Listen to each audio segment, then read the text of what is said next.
semua, senang sekali saya Rini Ayuningsih dapat menjumpai anak Bali dalam program kesayangan kita, Dokterku, disiarkan langsung dari studio El Sinta TV 94,8 FM Fit Radio Bandung dan 95,7 FM Fit Radio Semarang. Seperti biasa, selama 1 jam ke depan, kami akan menyajikan informasi seputar kesehatan Anda. Dan tema kita hari ini yaitu mengenai appendicitis atau radang usus buntu. Bagi Anda yang ingin tanya langsung, silakan di 021 2520 666 atau mention DM pertanyaan Anda via Twitter di @elsintatv. Anda juga bisa mendownload aplikasi El Sinta Mobile di Play Store milik Anda tentunya. Dan hari ini untuk pertama kalinya nih kita kehadiran dengan Dr. Yesaya Baringin Arwan SPB. Beliau adalah dokter spesialis bedah di Rumah Sakit Tebet Jakarta atau panggilannya Dr. Berry nih. Kita sapa dulu Dr. Berry yang sudah hadir di samping saya tentunya. Halo Dr. Berry, apa kabar nih? Baik, selamat pagi. Pagi juga dokter, kabarnya baik ya Alhamdulillah baik, ya. Dokter hari ini tampil pertama kali nih gitu ya dok ya untuk kedepannya bagi-bagi ilmu gitu ya sama 1 jam sih. Next time nanti lagi ya dok ya share ilmunya gitu ya. Jadi tentang appendicitis atau radang usus buntu gitu ya dok ya. Ini sebenarnya dari pengalaman sehari-hari sih gitu ya. Sering denger deh kasus-kasusnya waktu zaman dulu sih, zaman-zaman sekolah atau bahkan zaman-zaman kuliah. Nggak tahu kenapa kok kayaknya kasusnya banyak di remaja gitu ya dok ya, atau mungkin usia dewasa muda gitu ya dok ya, atau bahkan anak-anak gitu kan. Jadi tiba-tiba nyeri perut gitu ya dok ya, nyeri atau sakit perut gitu ya, yang spesifik itu katanya di kanan bawahnya gitu ya, terus kemudian dilarikan ke rumah sakit, nggak taunya radang usus buntu dan ujung-ujungnya operasi gitu ya dok ya. Apakah memang selalu seperti itu? Sebenarnya apa sih yang dimaksud dengan radang usus buntu atau appendicitis ini gitu ya dok ya? Fungsinya juga apa sih secara anatomis juga bagaimana? Silakan dokter mungkin di awal bisa menjelaskan alasan mengapa membahas ini. Apakah karena prevalensinya yang cukup tinggi di Indonesia atau mungkin di dunia? Silakan dokter. Terima kasih. Ya. Jadi usus buntu itu adalah organ dari pencernaan kita, merupakan bagian dari usus besar. Organnya sangat kecil, mungkin nanti ada gambarnya. Tapi uniknya dia kecil tapi bagian dari usus besar, bukan bagian dari usus kecil. Sehingga bila dia menampung kotoran-kotoran yang berasal dari usus besar. Seperti ketahui usus besar itu kan isinya tuh tinja yang berisi bakteri. Sehingga begitu tinja masuk ke dalam usus buntu, dia tidak dapat keluar lagi. Ya, dia tidak dapat keluar lagi. Makanya namanya buntu. Mampet gitu. Mampet, kalau misalnya terjebak mobil gitu. Bisa matrek dia, kalau ini enggak ya. Jadi dia tetap aja di situ, nggak bisa dikeluarkan. Sedangkan isinya tinja itu bakteri akhirnya meradang. Ya. Kemudian gejala yang khas memang di kanan bawah. Cuman akhir-akhir ini banyak karena lokasinya memang di kanan bawah. Ya, posisi dia tuh di kanan di bagian dari usus besar namanya cecum. Nah, cuman dia tidak selalu terasa di kanan bawah. Itu makanya terjadi miss. Makanya sering terjadi usus buntu yang pecah kalau orang bilang. Akhir sekitar 2 tahun terakhir ini mulai agak sering ya. Jadi pasien tuh datang, dia awalnya di klinik atau di puskesmas diobati radang, dipikir sakit mah. Ya, jadi sakit mah dikasih obat mah. Kemudian dalam sekitar 2-3 minggu usus buntunya pecah. Jadi udah pecah gitu. Jadi jadi faktor anatomis juga. Jadi kadang-kadang usus buntu itu dia kalau yang khas di kanan, cuman kadang-kadang dia ada yang ngumpet gitu ke belakang usus besar. Sehingga dia bisa ngumpet. Saraf-saraf yang sarafnya itu terasa di ulu hati. Jadi memang unik dia, gejalanya tidak khas, itu sering membuat miss. Ya, sering membuat miss. Tahu-tahu udah yang pecah aja. Di Amerika itu dari penelitian 8% dari populasi itu menderita usus buntu. Di Indonesia belum dibuat penelitian. Cuma kami di Rumah Sakit Tebet sudah membuat penelitian bersama Prof. Aryono Pusmonegoro. Pasien kami selama 5 tahun, ya kami adakan penelitian. Itu 80% penderita usus buntu itu dia suka makan cabai. Ya, sebenarnya bukan biji cabai, tapi zat dalam cabai tersebut yang menyebabkan meradang pada usus besarnya, yang mengaruhi usus buntunya. Kemudian lebih banyak wanita daripada pria ya. Usia berapa wanita? Usia antara 17 sampai 42 tahun. Usia produktif. Ya. Kan pernah sering jajan mungkin ya, sambal, cuka. Pedes-pedes gitu ya dok ya. Jadi kita meneliti hubungan antara cabai dengan usus buntu. Memang bukan biji cabainya ya, tapi memang zat dalam cabai itu yang membuat suatu proses pembengkakan. Nah itu kemudian datang itu kenapa tadi tanya apakah perlu operasi? begitu kita diagnosa pasti usus buntu, itu kemungkinan besar memang harus dioperasi. Tapi terus harus ada pemeriksaan USG, appendikogram dan sebagainya.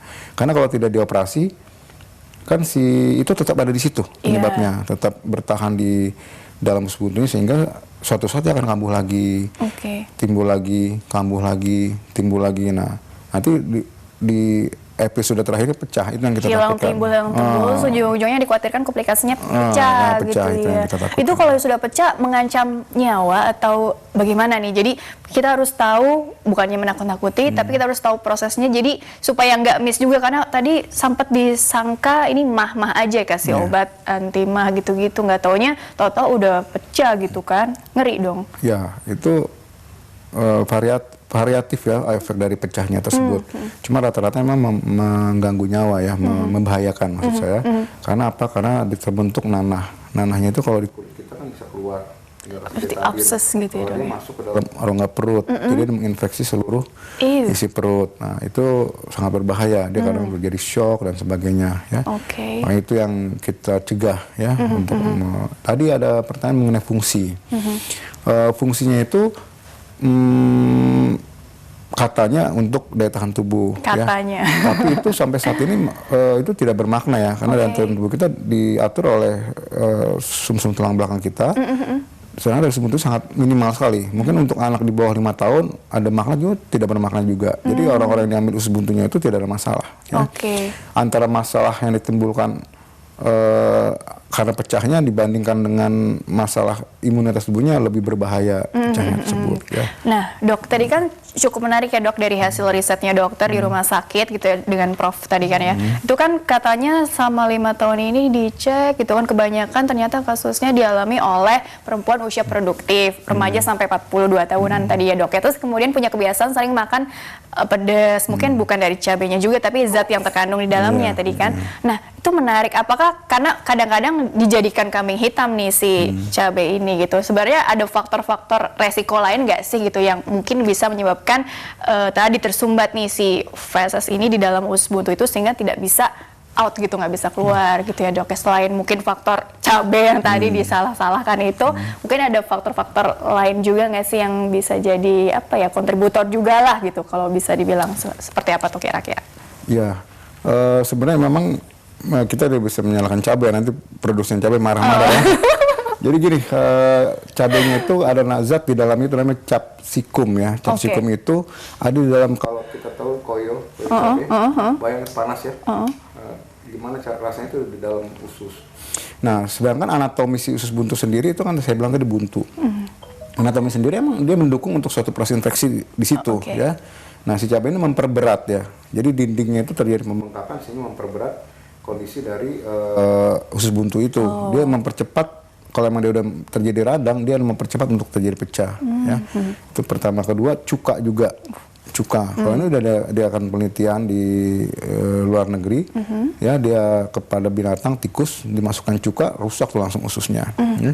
Jadi dua zat tersebut yang agak dihindari, jangan terlalu banyak. Ya. Gitu ya. Nah, penelitian kami itu sampai ke dalam taraf berapa sendok cabai setiap dia makan misalnya. Ya memang rata-rata yang lebih sering makannya lebih banyak lebih terkena. Tapi itu kan suatu research yang bersifat mengambil data. Ya. Kita harus nanti kita rencana berdalam lagi risetnya dengan memasukkan alat kolonoskopi dari bawah. Belum bisa, ya. Gitu ya, supaya lebih objektif lagi gitu ya dok. Ya, lebih dalam lagi risetnya gitu ya dok ya. Jadi kan tadi bisa jadi karena penelitian tadi kan ada dari cuka juga gitu ya dok ya. Tapi kalau misalnya faktor apa ya, infeksi gitu ya dok ya, atau mungkin faktor daya tahan tubuh itu sendiri, atau mungkin selain apa ya, yang faktor-faktor yang memang kadang-kadang nggak bisa diapa-apain juga gitu ya, sama faktor yang bisa diintervensi gitu ya dok. Istilahnya apa ya, faktor resikonya gitu ya dok ya. Kalau sudah seperti itu bisa juga nggak sih mungkin dia punya penyakit lain yang juga berkaitan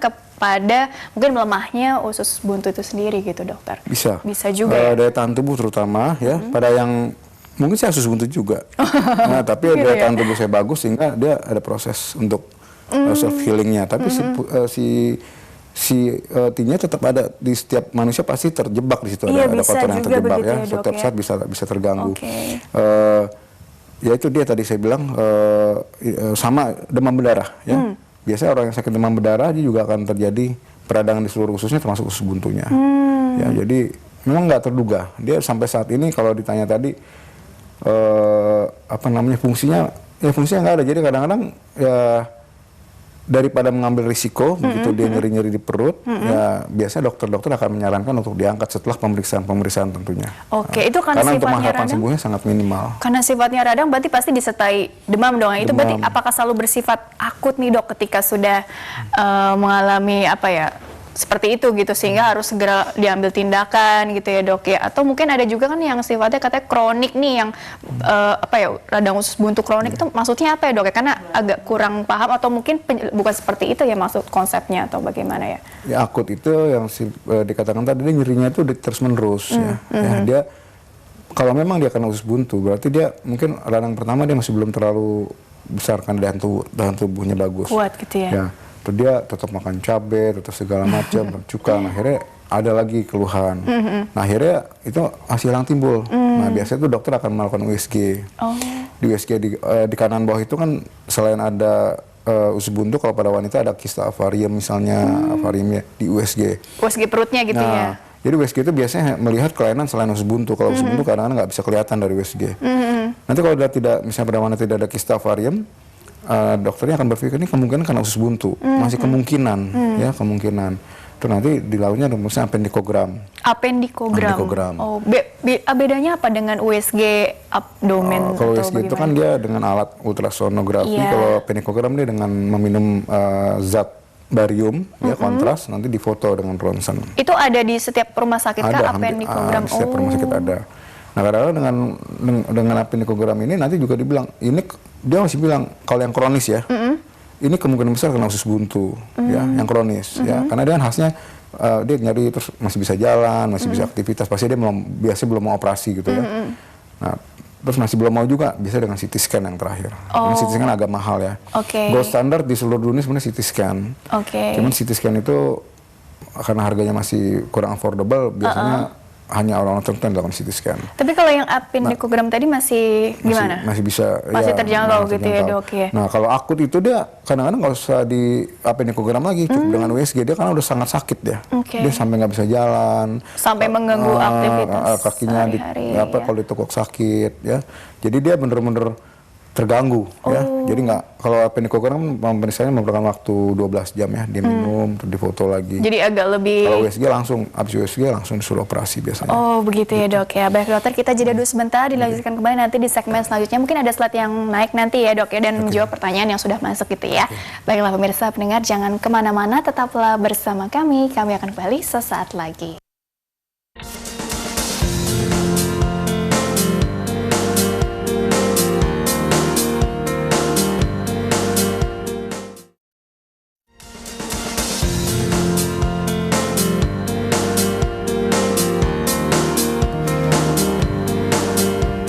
Ya pemirsa, terima kasih Anda masih bersama kami di program Dokterku, disiarkan langsung dari studio El Sinta TV 94,8 FM Fit Radio Bandung dan 95,7 FM Fit Radio Semarang. Masih membahas mengenai appendicitis atau radang usus buntu. Bagi Anda yang ingin bertanya langsung, silakan di 021 2520 atau mention DM pertanyaan Anda via Twitter di @elsintatv.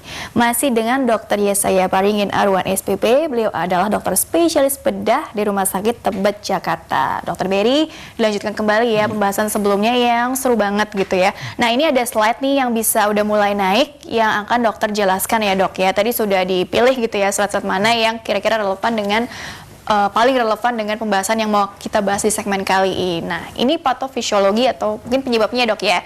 Jadi sebenarnya udah di-mention sih di awal tadi beberapa, cuma mungkin nih yang perlu ditambahkan lagi ternyata ada bahkan tumor gitu ya dok ya, terus kemudian ada macam-macam. Dan mungkin dokter bisa jelaskan sedikit nggak sih mengenai patofisiologi ini seperti apa? Silakan. Jadi tadi seperti dijelaskan tadi, usus buntu itu radang di usus yang buntu ya. Jadi terjadi suatu sumbatan ya dari salurannya.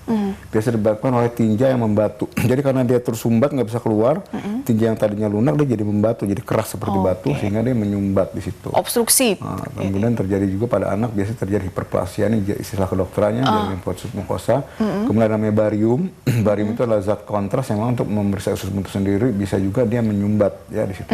Dan yang tumor itu tumor itu sangat jarang ya, sangat jarang. Jarang ya dok ya, tapi bisa juga terjadi. gitu. Nah, biji-biji dari sayur atau buah yang dimakan itu sayur buah, wah.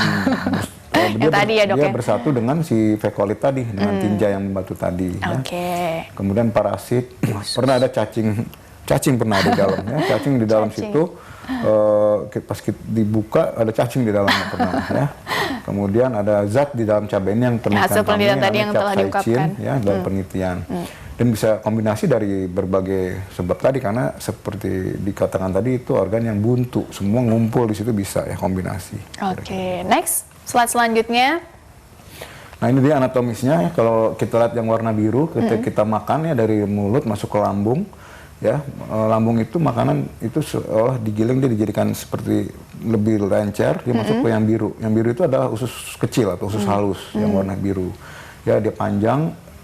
Akhirnya itu kita lihat panah terakhir yang ke arah kanan tuh yang biru itu masuk ke usus besar, ya, yang bentuknya lebih besar, namanya cecum. Nah, kita lihat anatomi dari appendix itu yang unik, dia itu bagian dari usus yang besar. Ya kita harus tanya ke sang pencipta kenapa diciptakan di situ ya, kenapa nggak di bertanya pada sang pencipta, kenapa diciptakan dari usus kecil gitu ya, karena posisinya di situ, itulah makanya sering tersumbat. Ya bisa kita bayangkan itu suatu usus yang sangat besar sebagai suatu pipa, tapi tiba-tiba ada di dalamnya ada pipa kecil yang tersumbat, berarti dia akan terjadi suatu blok di situ. Jadi pada masuk ke situ, begitu masuk dia tidak bisa keluar lagi. Mampet tadi kan istilahnya. Oke. Next lagi, ini gambar yang tadi ya dok ya. Jadi begitu masuk ke situ ya lihat itu ya susu besarnya itu dia masuk ada tanda panah. Ya begitu masuk blok, nah nggak bisa keluar lagi dia. Mengeras gitu ya. Mengeras di situ. Ya akhirnya sumbernya tetap di situ. Nah tergantung daya tahan tubuh, kalau dia kuat, ya dia bisa hidup dengan V. coli tersebut, tidak terjadi usus buntu yang harus dioperasi yang akut. Ini yang sampai bengkak perutnya itu karena ini ya, karena itu kan tadi ada warna merah itu karena infeksinya. Sampai kan menonjol begitu atau bagaimana sih dok? Oh nggak menonjol di bengkak dalam, aja gitu ya dok. Nah itu yang menyebabkan nyeri, karena dia bengkak akhirnya dia nyeri, kalau ditekan nyeri, kalau ditekan nyeri, apa tuh ditekuk gitu ya, ke arah perut nyeri, kadang orang sampai dia jalan juga terasa nyeri. Itu yang udah akut, yang sampai mungkin bolos-bolos kerja atau kuliah sekolah gara-gara sakitnya ini tadi sangat nyeri sekali gitu ya, ibaratnya seperti itu. Oke, next lagi keluhan. Nah, ini gejalanya dia nyeri ulu hati yang berpindah ke perut kanan bawah. Jadi kadang-kadang dirasakan seperti sakit mah ya. Wah, mah gue sakit, mah gue. Tapi dirasakan ada penyebaran ke kanan bawah. Seperti menjalar gitu ya dok ya. Tapi kadang-kadang juga tidak hanya nyeri ulu hati, bisa tergantung posisi dari usus buntunya. Jadi dia tadi ada anatomisnya. Sebenarnya itu dia ada yang ke sana, nah ini kanan bawah misalnya. Tapi ada yang dia ke arah sini gitu. Kok bisa begitu ya? Unik juga ya. Jadi ada variasi anatomi. Variasi anatomi. Jadi dia kadang-kadang terasanya di ulu hati. Jadi diobati mahnya, tahu ternyata usus buntu. Itu yang sering miss tuh ya, tahu udah mau pecah gitu ya dok ya. Tiba-tiba dia datang kontrol keempat atau kelima kali dalam 2 minggu atau 3 minggu udah pecah. Oke. Ada lagi tadi slide yang tadi mungkin dinaikin dulu ya, belum kelar. Yang sebelumnya. Oh ya, ini tadi kronik hilang timbul, akut nyeri terus menerus. Kronik hilang timbul. Sampai mual muntah juga ya dok ya. Akut nyeri terus menerus, ada mual, muntah, kembung ya. BAB di sini maksudnya jadi sampai tidak bisa buang air besar. Tidak bisa buang air besar ya dok karena ya. Kan tadi kan ada tanda panah tuh harusnya kan kebuang ke anus, dia jadi berhenti di situ gerakannya karena dia ada radang ya. Aduh, nggak kebayang dia nyeri tapi nggak bisa buang air besar. Sampai tidak bisa buang besar, sama tidak bisa buang flatus tuh buang angin ya. Itu terjadi sesuatu yang akut biasanya, udah perforasi. Sampai ada yang mungkin demam yang sampai kehilangan kesadaran begitu. Bisa juga ya dok ya. Meskipun kalau kesadaran jarang, cuma dia bisa demam tinggi. Demam tinggi. Kalau pada anak bisa sampai kesadarannya agak delirium, agak hilang kesadarannya bisa. Tapi jarang, cuma emang demamnya tinggi biasa kalau udah pecah. Dan riwayat tadi ya dok suka makan pedas, spicy food. Jadi kita tanya gitu. Okay. Meskipun dari penelitian kami 80%, dia penyuka makanan pedas, 20% tidak makan pedas bisa kena usus buntu. Bisa juga. Nah, juga. Jadi ya itu dia uniknya gitu ya dok ya. Baik, lagi slide berikutnya lagi. Oke, kemungkinan lain nyeri perut kanan bawah bisa karena ginekologis, urologis, divertikulitis. Nah ini maksudnya apa nih gitu dok? Dengan bahasa sederhananya seperti apa? Di kanan bawah kita itu, ya, organ yang paling sering menimbulkan keluhan itu adalah ginekologis itu misalnya di ovariumnya, ya. Di situ bisa terjadi kista ovarium kanan, ya.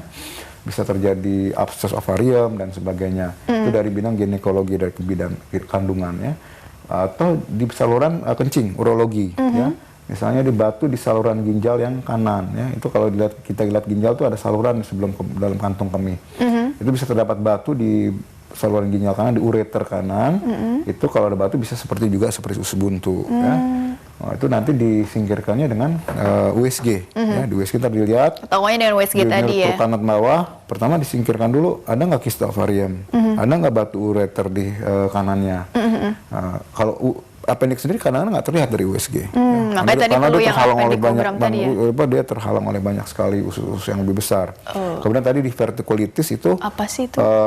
Bagian usus lain yang terjadi benjolan itu jarang. Ya, itu hanya bisa ditemukan biasanya intraoperatif di vertikulitis. Makanya tadi kadang-kadang dengan UST nggak ketahuan juga ya, Dok, belum tentu ketahuan dari USG karena dia lokasi saya bilang tadi dia itu kecil tapi bagian dari usus besar, dia udah ketutup dia sama usus besarnya. Belum ketutup sama usus yang lain. Gitu. Makanya tadi dengan pemeriksaan radiologi ya, Dok, ya itu ya, appendikogram, minum cairan, kemudian nanti prosesnya mungkin bisa ketahuan setelah 12 jam minum cairan sebelum difoto. Oke, nah ini ada pertanyaan yang sudah masuk gitu ya melalui DM. Oke, Rima, 29 tahun, Bekasi. Sudah bisa dimunculkan pertanyaannya? Dok, waktu kuliah dulu saya pernah operasi usus buntu namun sudah pecah. Berarti telat ya, Dok, ya ini ya. Dokter bilang ada pelengketan usus. Sekarang saya sudah 2 tahun menikah, sedang program hamil. Namun yang ingin saya tanyakan adalah, apakah riwayat pelengketan usus saya tersebut bisa mempengaruhi kesuburan atau peluang saya untuk hamil? Apakah ada kaitan di antara keduanya? Jadi usianya sekarang Ibu Rima ini 29 tahun. Dulu zaman kuliah pernah operasi, Dok, usus buntu, tapi punya anak berarti ya? Belum. Sudah pecah gitu ya tadi katanya ya. Ada pelengketan usus kata dokternya. Nah sekarang sudah 2 tahun menikah, sedang program hamil, berusaha untuk memperoleh keturunan gitu ya, Dok, ya. Ibarat seperti itu. Nah ini ada kaitannya nggak sih antara riwayat pelengketan ususnya dengan peluang hamil atau kesuburannya gitu ya. Mungkin tanggapannya seperti apa atau saran dari dokter konsul kemana gitu biar lebih enak lagi. Silakan dokter, tanggapan untuk Ibu Rima, 29 tahun, Bekasi. Ya, terima kasih. Jadi bila sudah pecah itu makanya kita concern kepada usus buntu ini. Karena begitu sudah pecah dia terjadi suatu komplikasi jangka pendek dan jangka panjang. Komplikasi jangka pendeknya itu adalah dia infeksi luka operasi, sesak napas, kadang-kadang kalau udah menyebar ke seluruh tubuh sampai tensinya turun, itu komplikasi jangka pendek. Komplikasi jangka panjang itu adalah perlengketan. Segala sesuatu bisa terjadi dengan perlengketan. Salah satu gejala perlengketan itu dia kadang-kadang dia kembung, ya, suka kembung karena dia selalu jalannya usus tidak lancar. Dan kedua dia seperti dikatakan tadi di dekat usus buntu itu ada ovarium kanan. Itulah menghasilkan sel telur, ya. Kalau dia waktu pecah itu dia hanya di sebelah kanan nanahnya, ya, berarti kan dia perlengketannya sekitar di kanan aja. Biasanya terganggu pasti. Kemungkinan terganggu juga mungkin tidak, tapi kemungkinan besar terganggu, ya, karena terjadi perlengketan. Tapi dia masih bisa digantikan oleh ovarium sebelah kiri, ya. Sebenarnya masih bisa dari sel telur dihasilkan dari yang sebelah kiri, ya. Itu menurut saya sebagai ahli bedah seperti itu, dan perlengketan itu memang bisa mengaruhi kesuburan, bisa tidak, tergantung derajat dari pecahnya waktu itu. Kalau nanahnya sangat banyak memang bisa mempengaruhi, ya. Tapi kembali bidangnya ketidaksuburan ini kan bagian kebidanan, mungkin bisa dikonsultasikan ke bagian kebidanan kandungan. Biasanya mereka dengan teknik laparoskopi bisa untuk membebaskan perlengketan tersebut dan melihat kondisi dari ovariumnya, apakah memang ovarium tersebut sudah terganggu sampai dia. Jadi kalau perlengketan itu ovarium itu nanti dikepung oleh perlengketan bisa mengganggu produksinya memang. Tapi ada juga pasien saya dengan perforasi tetap bisa melahirkan, juga, ya. Istilahnya perforasi tadi ya, Dok? Perforasi itu pecah, ya. Tetap dengan perlengketan itu ada yang bisa tetap ada yang tidak terpengaruh, ada yang terpengaruh. Tapi kemungkinan terpengaruhnya sangat ada, sangat bisa, ya, karena dia kalau dia sudah waktu itu nanahnya melingkupi daerah ovariumnya bisa mengganggu memang. Makanya tadi dari awal dokter sudah menyinggung jangan sampai pecah. Itulah gitu, pentingnya, ya. Karena komplikasi jangka panjangnya perlengketan ini bisa kemana-mana. Walaupun kejadiannya nih sudah berapa tahun yang Iya, lalu justru, gitu ya. Justru pelengkatan itu komplikasi jangka panjang dia, ya, komplikasi jangka panjang. Tapi tetap harus dikonsultasi ke bagian kebidanan, ya, kandungan. Nanti dengan teknologi yang saat ini sih, saya kira kalau hanya karena pelengkatan nanti bisa diintervensi oleh teknik operasi laparoskopi, ya. Nanti dia ahli kebidanan dia akan membebas-bebaskan. Diharapkan nanti lebih bagus ovarium tersebut. Amin, gitu ya. Jadi jangan terlalu jadi jangan khawatir juga, pasti akan ada solusinya gitu ya, Dok ya. Betul. Konsul tapi lebih dalam lagi ke objeknya juga ya, Dok ya. Oke, kurang lebih seperti itu. Dan kita lanjut ke pertanyaan dari Baim, 21 tahun Jakarta. Mas Baim gitu ya. Dok, adik saya cowok usia 17 tahun baru saja operasi usus buntu. Sudah hampir seminggu dia nggak bisa, BAB gitu ya. Sudah dipancing-pancing dengan banyak minum air putih dan jus sayur buah, bahkan sampai kompres air anget dan dipijit-pijit perutnya, tapi masih nggak bisa juga. Maksudnya nggak bisa BAB-nya gitu ya, Dok ya. Apakah itu efek normal sehabis operasi, Dok? Sesuatu yang wajarkah gitu ya maksudnya? Tidak bagus kan, Dok, menumpuk kotoran di dalam? Apa solusinya? Makasih, dokter. Jadi ini pasca operasi sulit BAB gitu ya, Dok ya. Oke. Apakah itu normal, wajar, dan solusinya seperti apa? Hampir seminggu soalnya dia bilang. Usia 17 tahun, adik dari Mas Baim. Oke, silakan dokter. Terima kasih ya. Jadi setiap saya katakan tadi ini 1 minggu itu adalah komplikasi jangka pendek. Biasanya kalau operasi usus buntu yang tidak ada komplikasi, misalnya tidak ada perforasi, tidak ada pecah, maksudnya tidak pecah, itu biasanya harusnya dalam 1 hari udah bisa buang angin. Berarti ini ada yang ada masalah nih. Ya, ada masalah. Ada masalahnya apa? Saya kurang tahu. Saya tidak bisa terlalu banyak komentar mengenai pekerjaan dari teman sejawat saya. Ya harus dikontrol lagi ke dokter yang mengoperasi. Ya. Yang pasti tidak normal kalau habis operasi 7 hari nggak bisa BAB. Ya. Sebaiknya tapi kalau dia masih bisa buang angin sebenarnya masih bagus ya. Tapi kalau nggak bisa BAB 7 hari, sebaiknya dia kontrol ke dokter yang mengoperasi atau dokter lain untuk dibantu untuk bisa buang air besar. Dilihat apakah penyebab yang lainnya ada gitu. Oke, seperti itu ya tanggapan dari dokter untuk adik dari Mas Baim gitu ya. Kita langsung ke pertanyaan ketiga dari Hasti, 28 tahun Jakarta. Dok, apa mungkin usus buntu bisa kambuh lagi setelah operasi? Setelah operasi saya masih nyeri di bagian perut kanan bawah. Apakah mungkin ada usus buntu yang tersisa atau tidak terangkat? Oh iya, Dok, pertanyaan kedua, saat ini saya juga sedang radang tenggorokan. Kalau batuk bekas jahitannya terasa sakit banget. Saya takut jahitannya robek atau mengganggu organ yang di dalam. Apakah bisa robek, Dok? Mohon tanggapan. Terima kasih. Jadi ada 2 nih ya pertanyaannya. Satu, sebenarnya lebih ke bisa balik lagi nggak sih, kambuh lagi nggak sih usus buntu setelah dioperasi? Kan udah dibuang gitu ya logikanya, tapi kok masih nyeri di bagian perut kanan bawah? Apakah itu normal, bagian dari adaptasi tadi setelah operasi, atau bisa-bisa mungkin benar yang dia duga gitu? Apa mungkin ada gejala sisa gitu, atau tidak terangkat usus buntunya? Mungkin ini agak terlalu jauh sih, cuma seperti apa sih kira-kira tanggapannya dokter? Ini kan seperti itu. Ya memang ini salah satu keluhan yang sering dirasakan oleh pasien-pasien pasca operasi usus buntu ya. Jadi kadang-kadang masih merasakan nyeri. Biasanya tuh pertama tentunya kita nyeri tersebut harus dibuktikan objektif dan subjektif ya. Misalnya orang pusing tiap hari pusing kita mesti di CT scan atau bisa harusnya sebaiknya kalau memang masih ada keluhan di USG ya, di USG lagi, di USG ulang, karena siapa tahu timbul masalah lain. Yang pasti kalau usus buntu udah dibuang tidak akan terjadi usus buntu lagi ya. Dia tidak akan pecah, nggak ada lagi. Organ yang paling akut di kanan bawah itu yang paling sering usus buntu. Kista ovarium kadang-kadang juga membuat masalah, makanya perlu di USG misalnya ya. Terus kemudian bisa juga batu ureter. Atau emang waktu dari awal ada 2. Ada 2 ya, dia ada usus buntunya juga, ada kista ovarium juga. Cuma karena kista ovarium kanan itu tidak selalu dioperasi. Kalau ukurannya kecil dia tidak operasi. Mungkin setelah operasi ukurannya besar masih mungkin. Kan dia tidak jelaskan udah berapa lama nih operasinya. Sedikit juga datanya gitu dia tidak jelaskan berapa lama operasinya. Kemudian juga batu ureter kadang-kadang dia masih di atas, masih di ginjal. Waktu dioperasi mungkin batunya masih di ginjal, atau turun ke bawah. baru menimbulkan keluhan yang di kanan. Jadi kemungkinan masalah lain, kemungkinan masalah lain, bukan kedua, si usus buntunya ini. kemungkinan juga bisa karena usus besar yang meradang karena makan cabai. Biasanya kita punya prosedur setelah operasi dengan Prof. Aryono Pusponegoro, setelah operasi itu sekitar 2 bulan dikurangi atau sampai tidak makan pedas sama sekali, ya. Kadang-kadang di usus besar itu terganggu. Kalau yang colitis disebabkan oleh capsaicin kita masih mungkin terjadi. Ya, gitu. Jadi gitu. Tapi ya. untuk objektifnya di USG aja. Kemungkinan mungkin yang lain gitu ya dok ya, bukan si usus buntunya. Nah, robek tadi.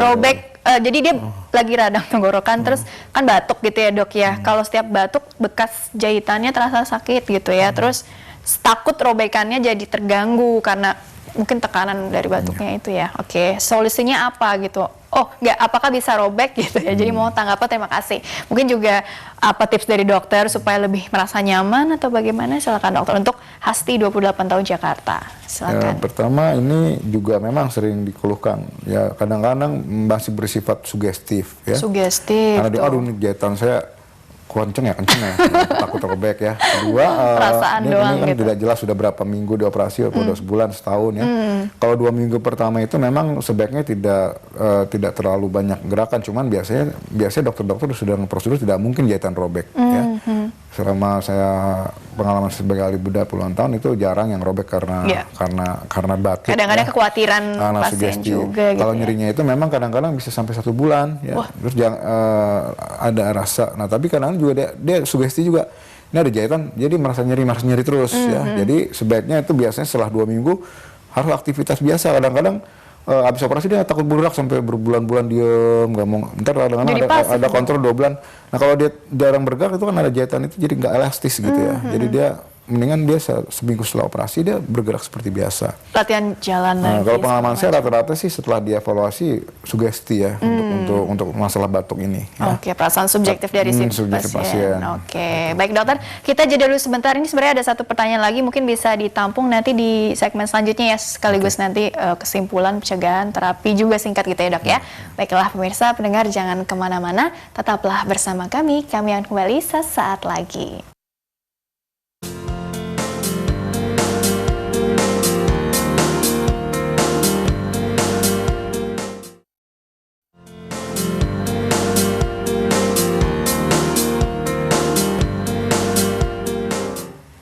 Ya pemirsa, terima kasih Anda masih bersama kami di program Dokterku, disiarkan langsung dari studio El Sinta TV 94,8 FM Fitri Bandung dan 95,7 FM Fitri Semarang.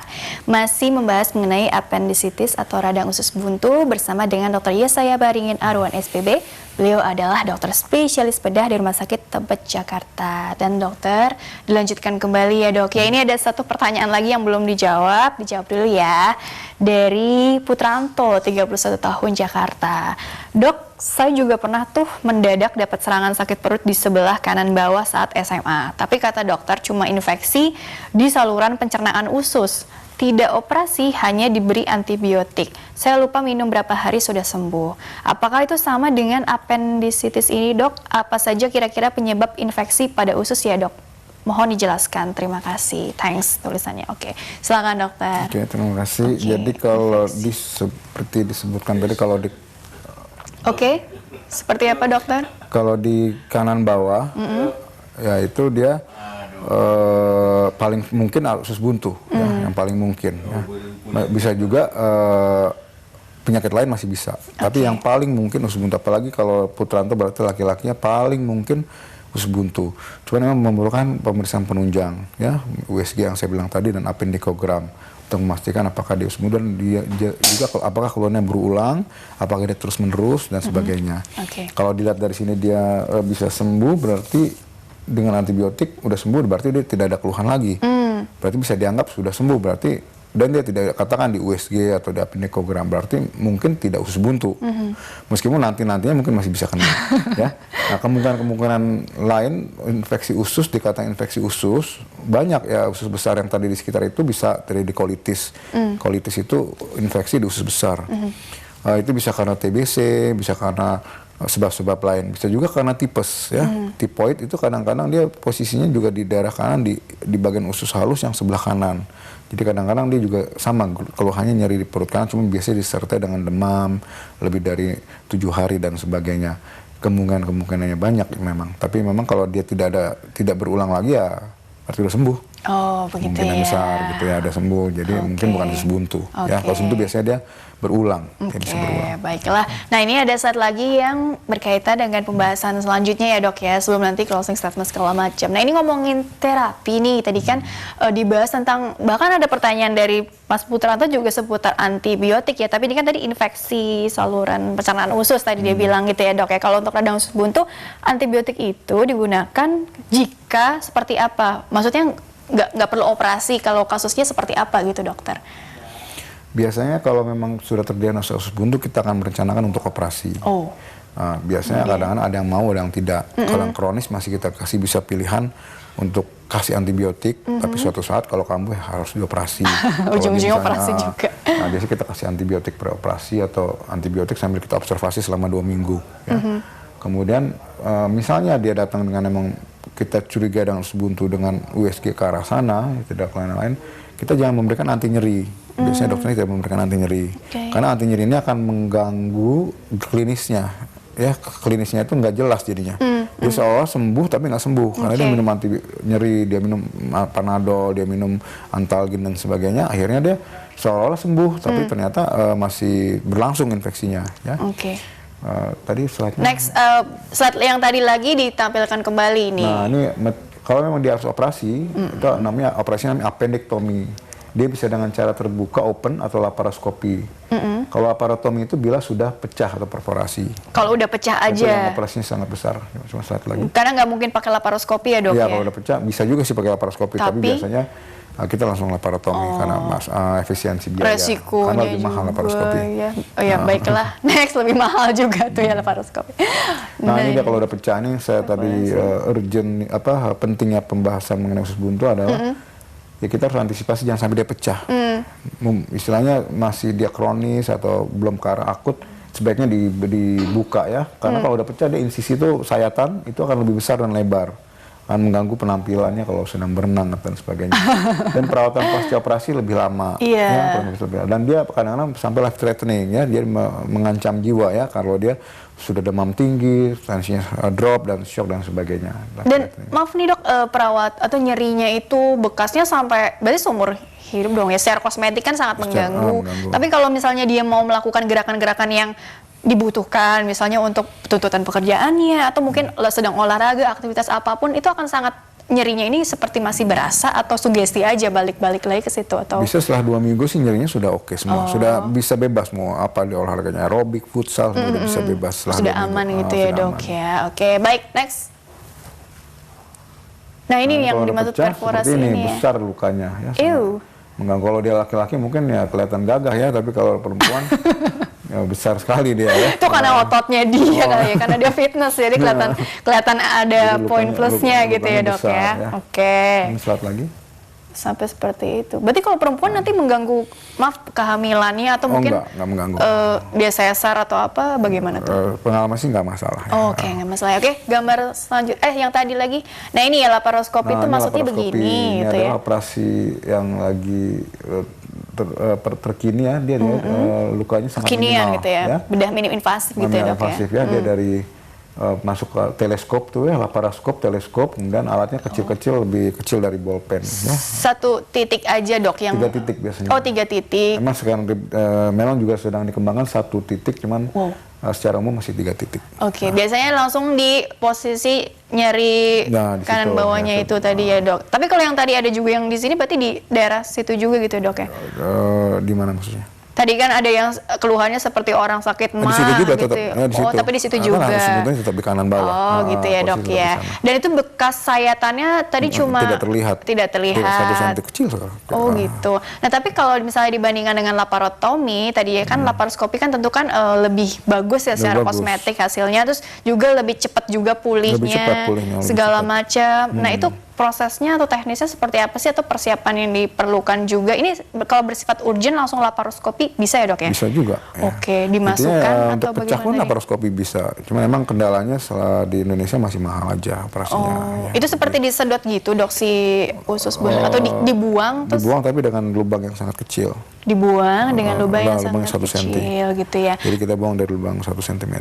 Oh gitu. Terus setelah itu kira-kira proses kalau dibandingkan dok antara yang laparoskopi dengan laparotomi tadi, karena tadi kan ada juga pasien dari dokter yang nggak mau operasi karena takut misalnya dok ya, padahal tadi ada teknologi laparoskopi gitu ya dok ya, mungkin mudah-mudahan aja sih duitnya ada gitu ya dok untuk melakukan tindakan itu kan, karena keuntungannya lebih banyak gitu ya dok ya. Jadi sebenarnya kalau mau dibanding-bandingkan antara laparoskopi dan laparotomi ini buat tambahan informasi aja sih, kira-kira seperti apa sih, dan juga pasca operasinya sendiri ada lagi nggak sih mungkin pemberian obat-obatan seperti mungkin antibiotik lagi supaya anti nyeri gitu kan, namanya juga adaptasi dengan bekas jahitan seperti itu. Jadi kira-kira seperti apa ya penyesuaian yang perlu diedukasikan juga oleh pasien, jangan sampai pasien nanti kaget gitu kan dengan mungkin ada komplikasi jangka pendek yang sebenarnya itu normal gitu, sebenarnya nggak perlu terlalu dikhawatirkan juga gitu.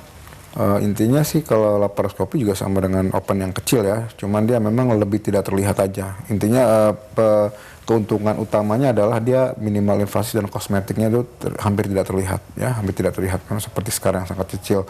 Kedua, tetap kita kasih antibiotik pasca operasi untuk prevensi pre dan pasca ya. Kemudian untuk lukanya itu tetap ada perawatan luka ya, seminggu biasanya, tapi lebih cepat dia keringnya, lebih cepat recovery-nya, dan lebih cepat mobilisasinya. Ya, misalnya kalau yang open sekitar 3 hari atau 4 hari, dia 2 hari udah bisa lebih pulang. Jadi cepat. Begitu toh. Early mobilization. Maksudnya seperti itu. Baiklah dokter, karena waktunya juga terbatas ya. Jadi kesimpulan atau closing statement yang bisa dokter sampaikan, benang merah deh gitu ya dari semua yang udah diperbincangkan ini selama kurang lebih 45 menit. Apa sih kira-kira yang bisa dokter simpulkan kepada pemirsa dan juga pendengar? Apakah ini juga bisa dicegah gitu ya dok ya? Dan kalaupun dicegah juga seperti apa tuh gitu. Jadi sebenarnya lebih ke bagaimana sih meningkatkan kesadaran kita semua terhadap radang usus buntu ini, karena komplikasinya tadi kan yang begitu hebat ya ternyata efeknya. Silakan dokter. Terima kasih. Jadi kalau usus buntu itu seperti tadi kita lihat anatomisnya yang unik ya. Dia kecil, dia bagian dari usus besar. Kecil, tapi begitu dia pecah menimbulkan efek yang sangat besar ya, dari mulai biaya yang besar, kemudian operasinya besar, dan bahkan sampai life threatening. Untuk mencegahnya memang sulit ya. Salah satu memang mengurangi cabai, karena 80% dari penelitian kami yang bisa mencetuskan dia akut itu adalah karena dia pemakan cabai, tapi 20% juga tidak. Salah satu, tapi itu tidak menjamin. Tapi early detection. Minimal begitu dia nyeri perut kanan, hilang timbul, ulu hati, kok diminum obat mah nggak sembuh-sembuh, datanglah ke dokter penyakit dalam, dan bila dokter umum atau penyakit dalamnya mungkin bisa dari pasien tersebut yang apakah saya perlu konsul dokter bedah misalnya ya.